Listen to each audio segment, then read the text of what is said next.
Well, Your Excellencies, honored guests, ladies and gentlemen, and everyone joining us from around the world and online, thank you for participating in the Cardano Summit 2023. When we look for physical locations, this is a large endeavor by the Cardano Foundation. Today, Cardano is operating in over 100 countries, which is amazing in terms of our scale and reach. But the summit is not just a celebration of what happens in the Cardano ecosystem, but it's an opportunity for us globally to integrate with different blockchain hubs. And I'm very honored to have with me such an esteemed panel of people that are not just living in Dubai and making it what it is, but have a long standing within the Web3 industry. So I'd like to take this 30 minutes together to discuss why Dubai and why Web3 and what happens next. But before that, I'll start with some self-introductions. And they don't need introductions, but it's always great to hear again how they came into Web3 and what they're doing today. So Dr. Marwan, if you can please start us off. So my name is Dr. Marwan Al-Zarani. I am the CEO of Dubai Blockchain Center and also a strategic advisor to Dubai Economy and Tourism. I started my Web3 journey very early. I started Dubai Blockchain Center in May 2018. A lot of the projects we did have to do with the metaverse, and both of these people to the left of me, we worked on things together, whether it is in the metaverse or on layer one solutions and other investments. So it is a thriving ecosystem here in the UAE, and I'm glad to be part of it. My turn? Great. So hi, everyone. My name's Sandra, and I'm the CEO of MetaMinds. We're a metaverse and spatial web-focused company, but I'm also the GCC lead for a layer one called Zilliqa. And we do quite a lot of work that has to do with advancing, the blockchain layer, the metaverse space, and what it means to bring the ecosystems together and not have them being kind of segmented into different boxes, but rather working as one interoperably. Well, my name is Oliver von Wolf, and first of all, I want to thank you, everyone who found the way inside today. I was already a bit afraid that we don't have any audience when I came in, but I'm very happy that you found the way. So thank you very much taking your time coming. Well, my name is Oliver von Wolf. I'm founder and CEO of Helion Capital, where we see located in the DIFC. My journey started with blockchain and crypto in 2019. I've been number 3 in Europe together with a team issuing a full regulated Bitcoin ETN to the German stock market. After that, I was then managing director for CVVC, CV Labs here for the MENA region. I was the managing director for the DMCC Crypto Center. I incubated the first blockchain crypto companies here. And after it, I started my journey with Helion Capital. And yeah, thank you very much for inviting and hosting this event here today to Cardano, and the team. Thank you. Yeah, thank you. Now, my first question is for Dr. Marwan, and it's actually to go back to the roots of Web3 in Dubai. When did blockchain adoption begin here? And what were some of the key activities that actually led to the initial stages of development and interest from major stakeholders? So we started actually back in 2012. 2012, we started educating people about mining and Bitcoin. There was no other cryptocurrency, of course. And in 2014, we did our first event, international event, and that was with the help of Austin Alexander, some key people in the industry, including Bruce Fenton, who's organizing the Satoshi Roundtable. He organized one this year and organizing one next year as well, which is the meeting point of all the top crypto people in the world. So 2014, that was the first Bitcoin conference, and 2016, His Highness Sheikh Hamdan announced the blockchain strategy for Dubai. So to realize all applicable blockchain use cases by 2020, which was achieved with more than 40 different blockchain working groups and projects across Dubai and across multiple sectors and verticals. And in 2018, we started also working on the metaverse. But in 2020, we had the first metaverse strategy as well. So there were a lot of initiatives in 2021 as well after that that kicked off the creation of Digital Dubai, where the Smart Dubai was not only looking at the applicable use cases within the government department, but also any user journey touching anything digital in Dubai. So the whole mandate of the government changed from just inward-facing to outward-facing and being customer central. That's fantastic. And first to Oliver, are there any differences that Dubai has versus the GCC region in terms of attracting people and organizations here? Yeah, that's a very interesting question. I think they have done many things right in Dubai. To attract, like, most likely to build an ecosystem, you need three components. Yeah, one is like talents, capital, and the other one is infrastructure. Dubai has been invested a lot in infrastructure over the last years and make the right, let's say, steps forwards to bring fintech companies to the region. Yeah, and in the same way also have been attract a lot of expats coming abroad, coming to Dubai, settle here, bringing their families and start seeing Dubai as their main home. Yeah, and of course, capital, the region is very well connected to most likely a lot of parts in the world: India, Asia, yeah, Europe, Africa. It's kind of spider, yeah, in the middle of the net and attract to this one. But principally, the ecosystem in Dubai is different, for example, to the rest of the ecosystem in GC, because Dubai's ecosystem works more or less from outside in. Yeah, so it means Dubai's approach is attracting companies and investors, entrepreneurs coming to Dubai, setting up a company, living in Dubai. If you compare it, for example, with Saudi Arabia, it's the opposite ecosystem. The ecosystem is more or less like inside out. So when I was this spring on the Leap in Riyadh, yeah, it was very interesting to see, because a lot of companies from the MENA region, they came to Saudi. They would not come to Dubai. Yeah, because just the approach is completely different between these two countries. But I believe personally in the future, the GCC region, they will get closer to each other, and then it's a kind of combination between the ecosystems. Yeah, and this will make this region very strong, especially with the focus also to Southeast Asia. Do we have other perspectives on this topic for Dubai as the differences versus MENA? I mean, I guess I can speak from our perspective that kind of completely, aligns with what you just said, because around 2020, 2021, we had started to look about where we wanted to expand out from Asia, being, our headquarters initially in Singapore with a base established in London. When we started to look at the region, so the GCC region, the MENA region as a whole, Dubai was one of the first ones that flagged our attention, and then followed by Saudi Arabia, and then obviously there was Qatar, Kuwait, and the rest. And obviously being here today, I think you can tell that, Dubai was the one that we ended up going with. But in saying that, it doesn't mean that our operations and expansion doesn't stop at Dubai. And I think this is what the beautiful thing is with the UAE, is that it allows you to have your base here and headquarters, but also expand into the other regions and be able to tap into them and their ecosystem and what they're doing. So definitely agree with everything you just said about it being the place to be in terms of the support, the skills, and the exposure that you get in comparison to the other parts of the region that are still kind of growing and learning how to push forward with the Web3 infrastructure. I want to add one thing to that as well. Logistically, Dubai actually is very close to most of the travel points, whether by airplane or by road. So if you wanted to go to Abu Dhabi, it's like an hour and a half. If you want to go to Ras Al Khaimah, it's like 45 minutes. If you want to fly somewhere like in Europe, it's like anywhere between 3-4 hours to 7 or 8 hours. If you want to go to Australia, for example, Perth is 10 hours. If you wanted to go to Canada, 16 hours direct flight. If you want to go to the US, most of the US East Coast destinations are very close, one flight away, a red-eye flight. So it's extremely convenient and extremely reachable by a single direct flight to most of the world.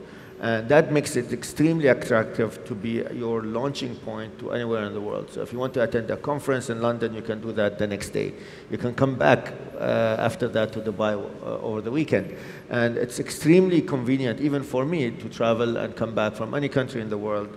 And being based out of Dubai gives you actually a better valuation even for your company. I've noticed that a lot of the companies based in Northern Africa who relocate to Dubai after a certain growth, they realize that their valuation have jumped up dramatically, and they could not realize why that was happening.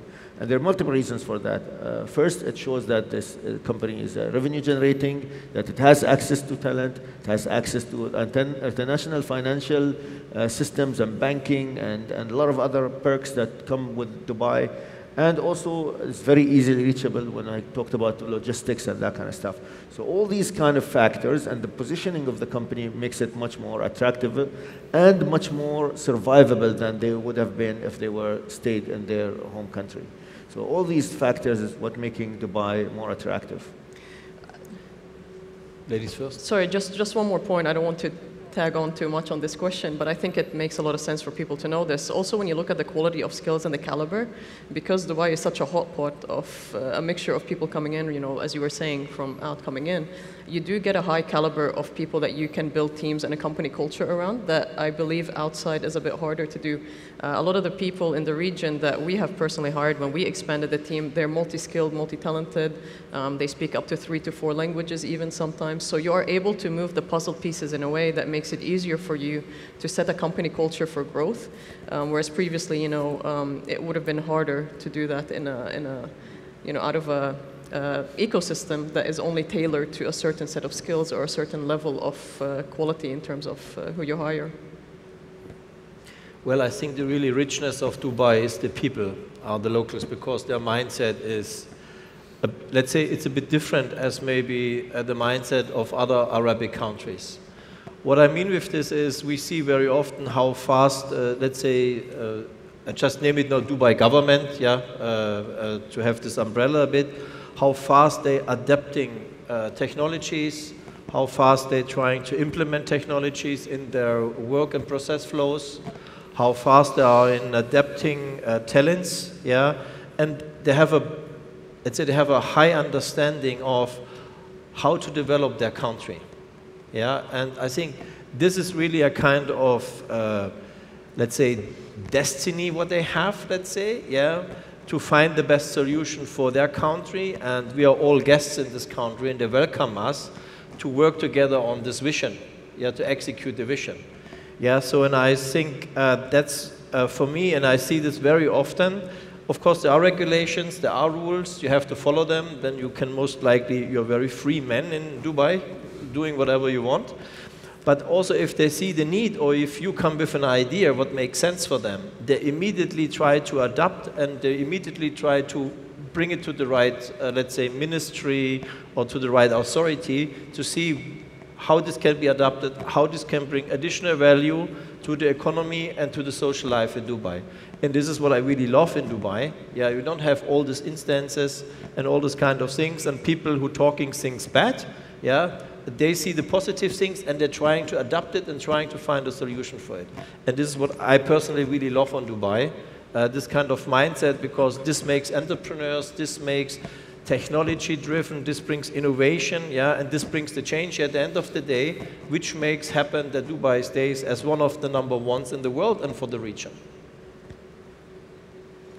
And I think it just begs the question, which for many places in the world, you do not have this type of alignment from different stakeholders and country leadership for digital transformation.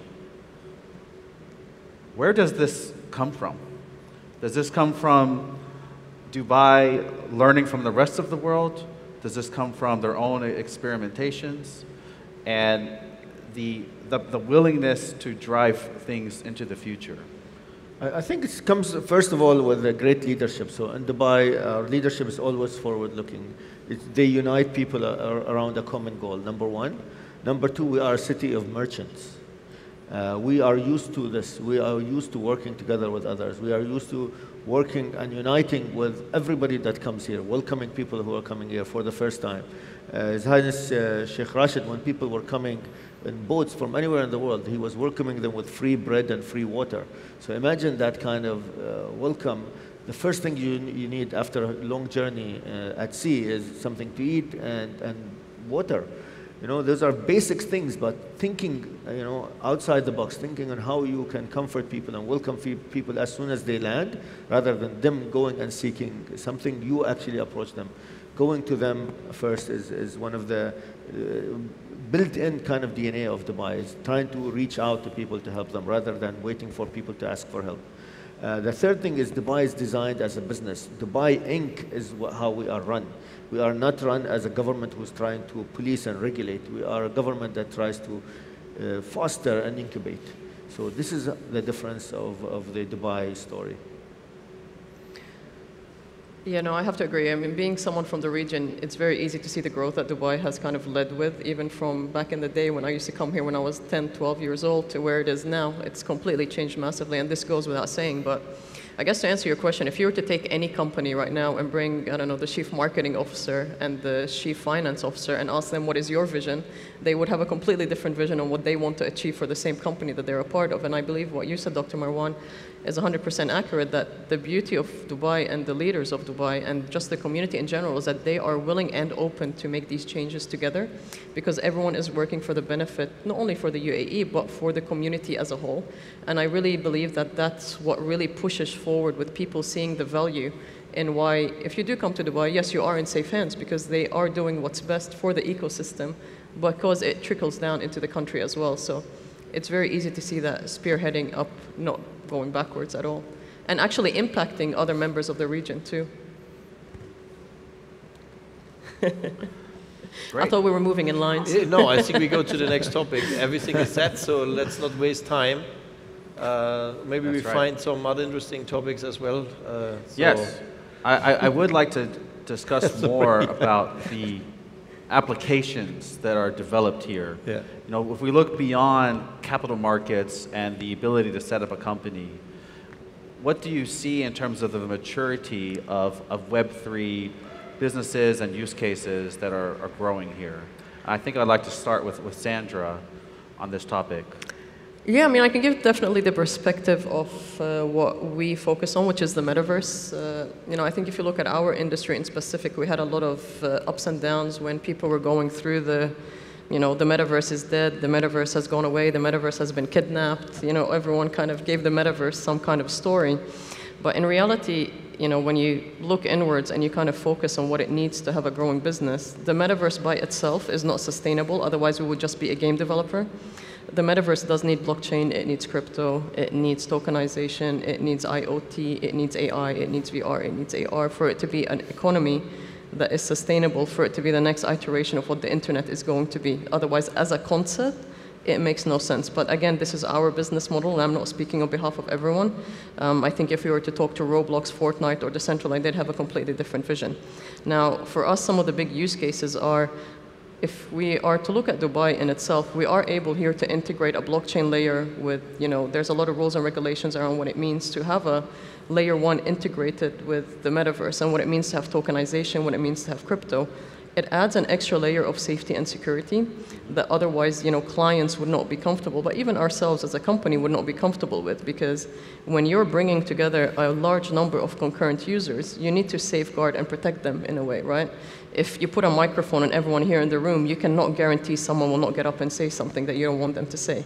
So imagine if you have 1,000 number of users in a metaverse space, you kind of need to have that rules and regulations applied. And over here in Dubai, you know, we found a lot of support from VARA, for example, that has been pretty good at setting what kind of rules and regulations are applied. You have a lot of the free zones that also give support and push forward with where you need to be in terms of licenses and how to kind of set them up and apply them. And also just the whole vision as a broader kind of integration level. You are able to tap into certain areas to build use cases that previously would not have been accessible. You know, I mean, we're in luxury, we're in esports, we're in health and wellness, we're in finance, we're even in government and banking. But for us, the use cases vary based on the strategy. not everyone needs to have a metaverse open for gaming. Some people just want a metaverse for upskilling, incentivizing of users and employees. So use cases vary for us, but as a broader kind of discussion, we have been able to tap into different regulated industries that we need to have our metaverse safe, secure, and open for all. So I hope I answered your question with a lot of detail, but if I missed something, let me know where I can kind of go towards it.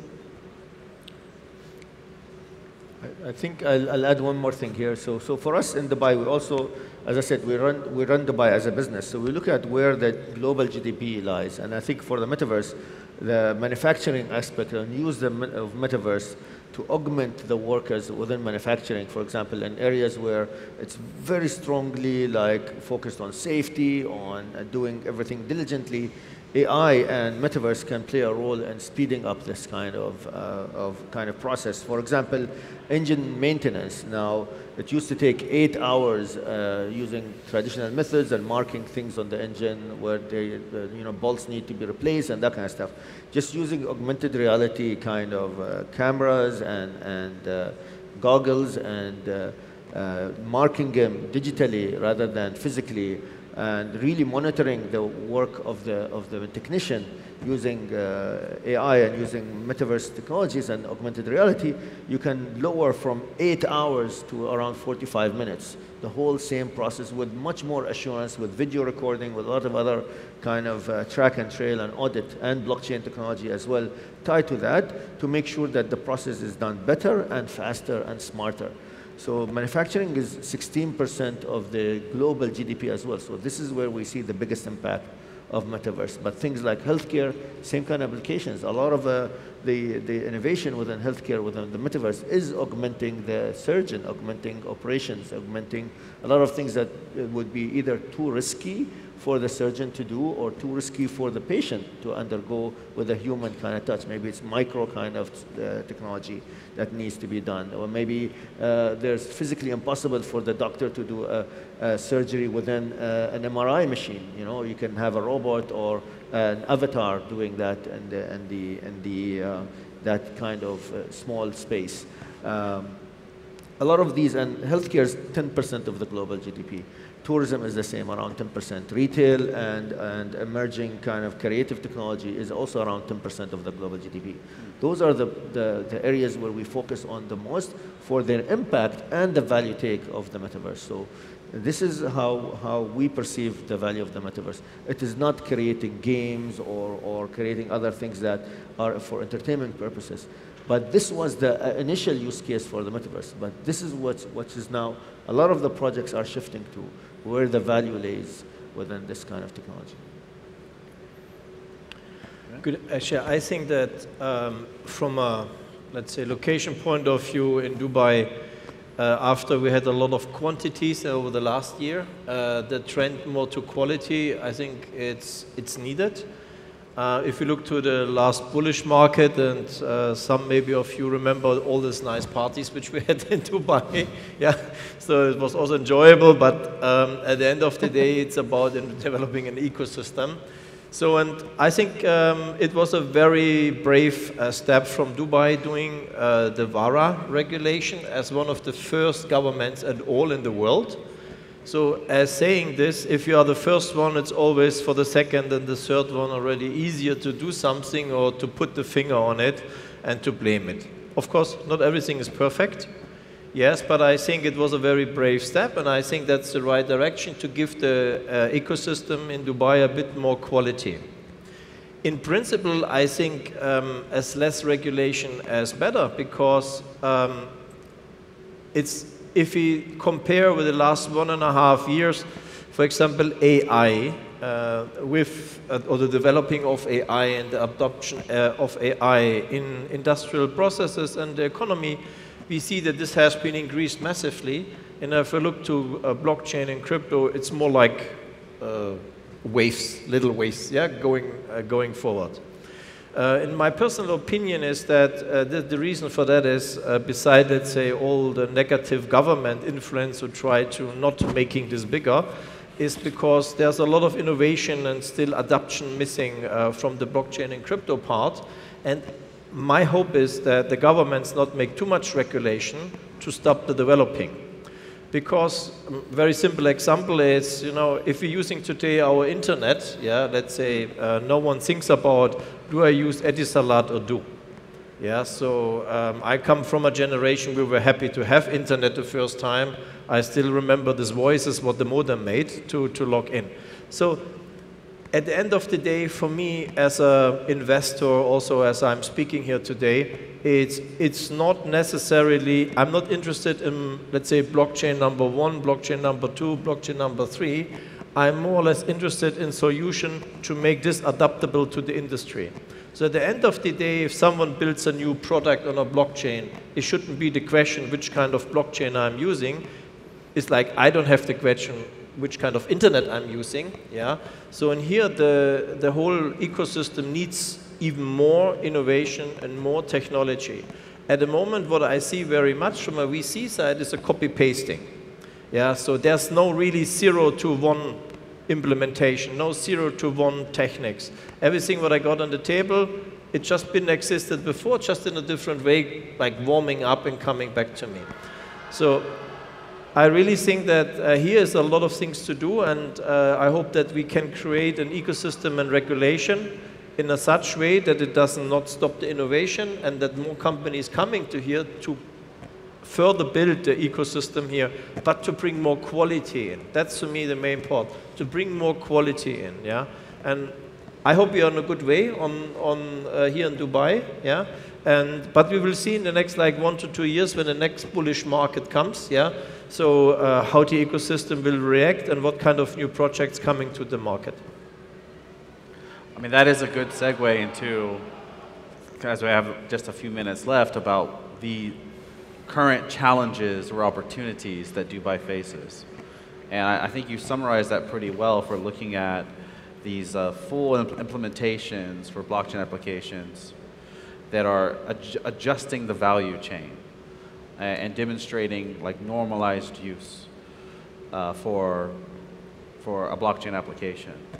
Are there any other specific challenges or the next frontier with Web3 evolution that Dubai is looking to tackle?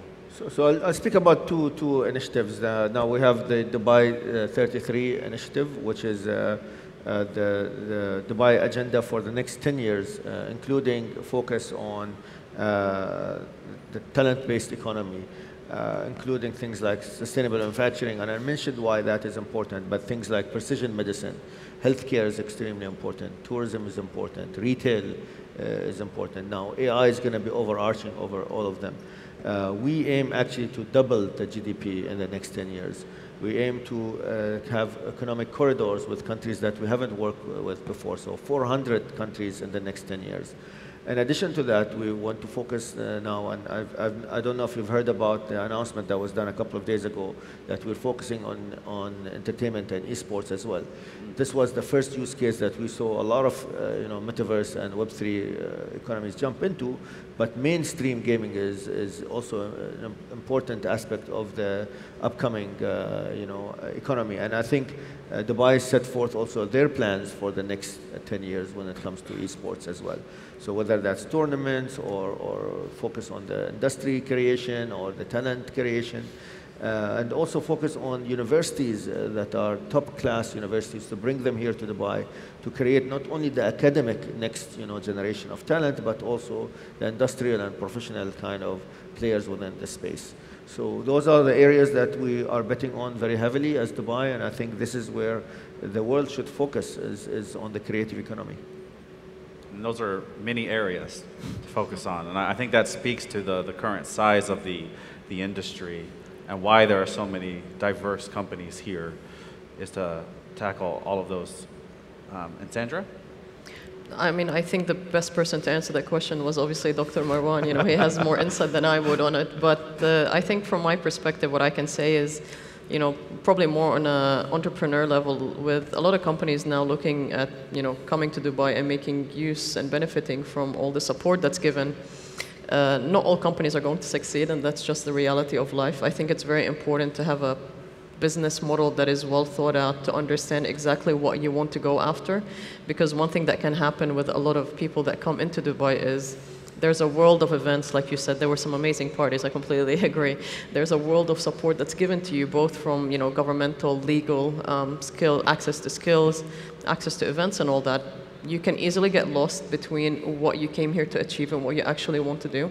And I think one of the best points of advice that I can possibly give is that when you feel you're at a moment where you do need to pivot, possibly do look inwards and start to pivot to make use of what the UAE is offering, but also what the region is asking for. And if your focus is outside of the region, what does that mean for you and your company? I can give you some examples from our end where we've started conversations with certain people, and then halfway through, they either stopped existing or they realized that their business model is not sustainable. So, like I said, Dr. Marwan gave the perfect answer, but I just added some salt and pepper to, more corporate kind of entrepreneurship level from that. Yes. Yeah, bro. Any final words, Oliver? No, thanks. I think I spoke enough already, so it's okay. But it's the reason why I'm here, so. Great. Well, and this is the reason why we're here as the Cardano ecosystem, is that we fully believe in blockchain adoption, and it's great to be in an environment for business, innovation, and technical leadership that's all in one place. So I'd like to thank the panelists and thank the audience for being with us. Thank you. Thank you.